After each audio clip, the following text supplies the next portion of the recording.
স্ত্রীরা অবাধ্য হলে তাদের বিছানা আলাদা করে দেওয়া। আবু দাউদ শরীফের 2145 নম্বর হাদিসের বর্ণনা।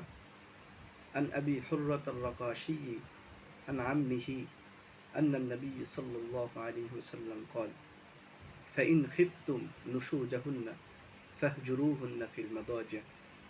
আল্লাহ রাসূল সাল্লাল্লাহু আলাইহি ওয়াসাল্লাম বলেছেন, যদি তোমরা তাদের অবাধ্যতার আশঙ্কা করো তাহলে তোমাদের থেকে তাদের বিছানা আলাদা করে দাও।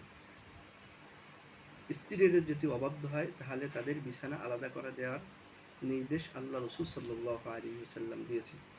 এক্ষেত্রে এভাবে করা যেতে পারে যে স্বামী এক রুমে থাকবে, স্ত্রী আর এক রুমে থাকবে, অথবা স্বামী খাটের উপরে শোবে, স্ত্রী সোফার উপরে শোবে, অথবা এক খাটেই শোবে কিন্তু একজন আরেকজনের দিক তাকাবে না, এবং তাদের মধ্যে যে বৈধ সম্পর্ক এই সম্পর্কে স্থাপন করবে না। এরপরও যদি অবাধ্যতা থাকে, ভালো না হয়, তখন তাদেরকে হালকা আঘাত করা যেতে পারে। আবু দাউদ শরীফের 2146 নম্বর হাদিসের বর্ণনা।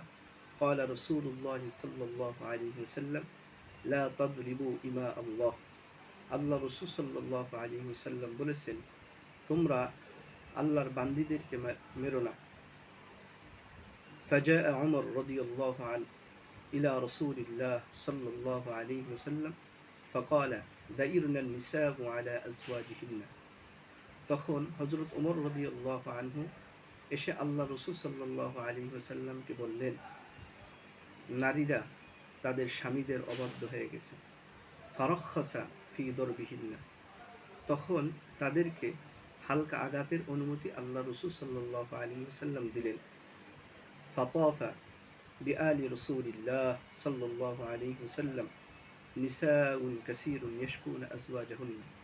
তখন অনেক নারীরা এসে আল্লাহর রাসূল সাল্লাল্লাহু আলাইহি ওয়াসাল্লামের পরিবারের কাছে তাদের স্বামীদের ব্যাপারে অভিযোগ করেছেন। তখন আল্লাহর নবী বললেন, ফাকালান নবী সাল্লাল্লাহু আলাইহি ওয়াসাল্লাম লাকাদ তাফা বিআলি মুহাম্মদ সাল্লাল্লাহু আলাইহি ওয়াসাল্লাম নিসাউন কাসীরুন ইয়াশকুনা আজওয়াজাহুন্না লাইসা উলাইকা বিখিয়ারিকুম। আল্লাহ রাসূল সাল্লাল্লাহু আলাইহি ওয়াসাল্লাম তখন বললেন, মুহাম্মদ সাল্লাল্লাহু আলাইহি ওয়াসাল্লামের পরিবারের কাছে এসে অনেক নারী তাদের স্বামীদের ব্যাপারে অভিযোগ দিয়েছে। তোমাদের মধ্যে যারা তাদের স্ত্রীদেরকে মারধর করো তারা উত্তম লোক নয়। আল্লাহ রাসূল সাল্লাল্লাহু আলাইহি ওয়াসাল্লামের এই হাদিস থেকে স্ত্রীরা যদি অবাধ্য হয় তাহলে তাদেরকে মারা যাবে এ কথাও বোঝা গেছে। আবার স্ত্রীদেরকে অতিরঞ্জিত না মারা এই বিষয়টা বোঝা গেছে। এজন্য আমরা অতিরঞ্জিত করব না, প্রয়োজনে তাদের শাসন করব, কিন্তু অতিরঞ্জিত করব না। আল্লাহ তাআলা আমাদের তৌফিক দান করুন।